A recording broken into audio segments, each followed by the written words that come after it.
So I received a comment from a viewer the other day asking the question, when is it appropriate, if ever, to give up on trying to continue to fight with your ex and have an interaction with your child? And it's a tough question because I know a lot of us go through that, and these situations are incredibly complex. Our kids are stuck in the middle of it, and a lot of times they are picking sides because they have to survive. Now, when I responded to this person, I did it in two parts. The first part was talking about my story and my situation when I was a child and with my mom and my dad. And my mom did an outstanding job, sarcastically saying, of turning me against my dad. I mean, I was an absolute surrogate, flying monkey for her. And I know, looking back on it, that I stuck my little finger in my dad's eye multiple times. And ultimately, what ended up happening in that situation, my brother did end up going and living with my dad, and I stayed with my mom. And pretty much my relationship with my dad was basically destroyed for the longest time. Now, I always wanted to have a relationship with him.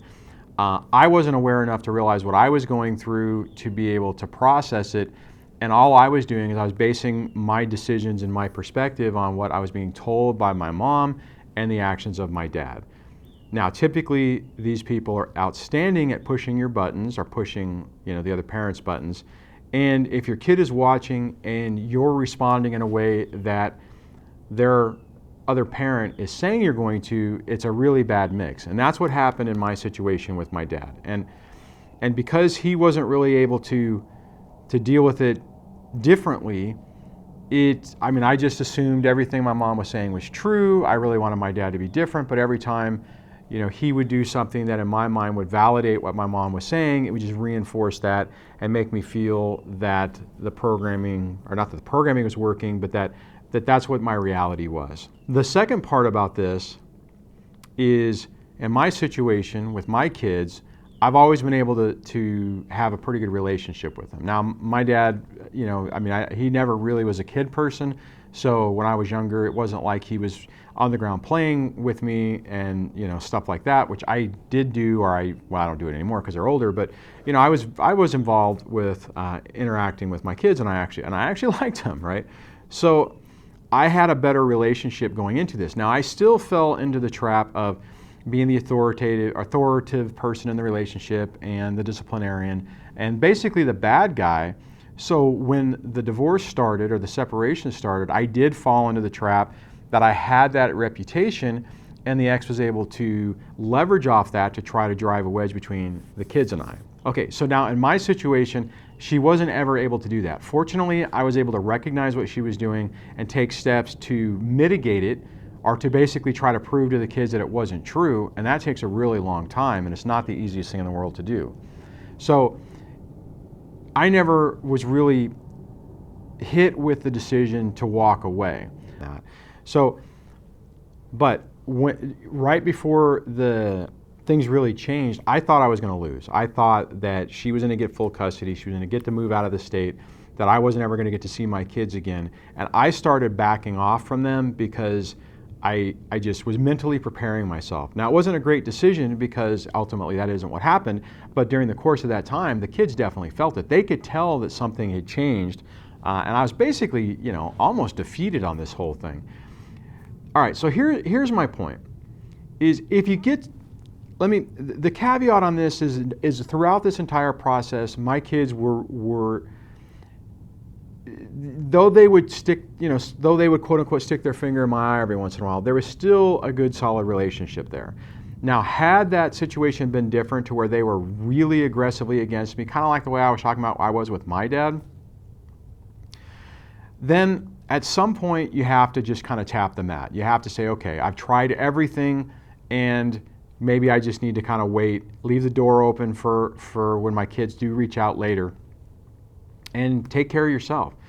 Because the problem with this is if you're continually fighting this and you feel like everything's against you, and then you see and feel that your kids are being turned against you, And so you lose your kids, you lose your money, you lose your financial future, you lose your retirement, you lose your home, you basically lose everything. It can be really devastating, and you don't really want to follow that thought process basically into the ground. So I do believe there is a time that if you've done everything you possibly can and it's gotten to a point that it's just too much, that backing off can be the right decision. Now, the caveat on that, what I would say is if you get to that point, try to maintain some type of connectivity with your kids, even if it's just sending letters. And if you're sending a letter like once a month or something, I would make a copy of the letter and give yourself some proof that you actually sent it in the event that the other parent deletes it, throws it away or shreds it or burns it, that you can say, look, I did send this. I was trying to keep in contact. You've always meant something to me. Later in life, if they say something, because you got to keep in mind that what's going to happen later if they do try to reach out to you, they're going to be angry because they're going to think that you abandoned them. They're going to think that you didn't care, and that's all going to basically stem from all the manipulation and parental alienation that the other parent's doing. But if you can leave that door open, so that whenever they do reach out, that you can try to interact with them, then you can basically try to rebuild this later. The other thing with this that you have to be careful of, or you have to remember, and I've talked about this in the context of it happening right now, and that is that you're gonna have to go through a process to prove to your kids or your child that you're not who they think you are, which means that you need to, in the process of that, you need to deal with that repressed anger, that bitterness, that frustration, that hurt, the betrayal, all those things, so that you're in a good mental space whenever they do come back around. Because I'll tell you this, if they come back around and it turns into an argument and it turns into, well, let me tell you, no, let me tell you, you're not going to get anywhere. Now, what I mentioned before, what I had to do whenever the kids would push my buttons, and I knew that the ex was basically, or the whole situation was being provoked to get me to respond in the way I typically would respond when I was under a lot of pressure, living in that, cone of chaos. And it's not one of those things that you get to act right, or you get to do it right once, and then they're like, oh, okay, cool. You're gonna have to continue to prove that you're different. That if you do it now when they're younger, not that it's easier, but I don't think you get away from that. And what I mean is that, you should expect that whenever they're 18 or 20 or whenever they might come back around and say, hey mom, hey dad, I want to have a relationship with you, to be able to anticipate that. Now, there are times that if they get older and they understand what's going on, they'll see it, and then you'll have some common ground on that. But just be cautious of that. And the other thing, going back to working on yourself, it's really critical, because if you don't, then what ends up happening is you end up angry and bitter for a really long time.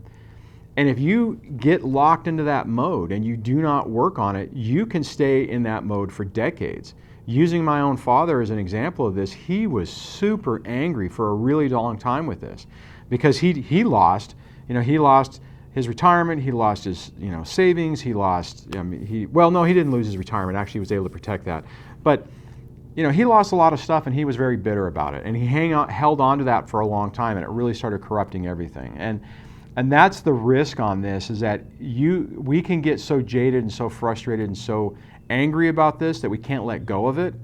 And if we don't let go of it, it won't let go of us either. So you have to work through that to really get the life that you want, to really grow from this, and to heal from this. And it's not easy. It is not easy. My own father, I think it's taken him decades to go through this. When I was going through my divorce, it was incredibly triggering, because it brought all his pain, past pain, just flooding back. I could see it. It was one of those things where it wasn't really a healthy, I think maybe ultimately it helped get some of it out, potentially, but it was one of those things where it wasn't helping. It wasn't healthy for him, because he was basically reliving those moments from 30, 40 years ago, as if they were happening right then, basically PTSD response. So you want to make sure that you deal with that, so that you don't have those, that you don't have those triggers, and you can have more of a, not a standoffish interaction with it, but just one of those ones to where it doesn't have the impact to you. You're not reliving the trauma. Guys, that took me a long time, even with a lot of stuff with the ex. There's things that are happening now that 3 years ago, it would have just sent me off. I would have been pissed and angry and frustrated, and it just, and now it's annoying, but it's like, yeah, okay, whatever. I don't want to waste my time on that. I want to waste my time. I want to waste my time on my future, right? So you get to that point over time, but you have to process and you have to deal with that. You just can't shut it off. If you do shut it off, what's going to happen is something is going to, burrow down, push that button, and bring all those old traumas back up to the surface, and that's not great. So, bottom line, to wrap this video up, if you're dealing with a situation and your kids are turning against you and your ex has basically weaponized them, and you don't see any way to burrow through that, what I would say is just always look at how your interactions with your kids are when it's just one-on-one. Like if you have them for a weekend, the second day, how are you getting along? Are they being standoffish? Are they acting, affectionate, and do they care about you, showing that they care about you and love you? If you have that, then you haven't lost yet. If it's a complete nightmare for the entire time, or you get them for a weekend, a holiday break or whatever, and it's just a nightmare, then you have to make the right decision for you. And if it's tearing you up and it's causing, putting you into a tailspin emotionally, making you severely depressed, make you even feeling like you're losing hope with everything, you have to take care of yourself first. That is key and critical, because driving yourself into the ground doesn't help anybody.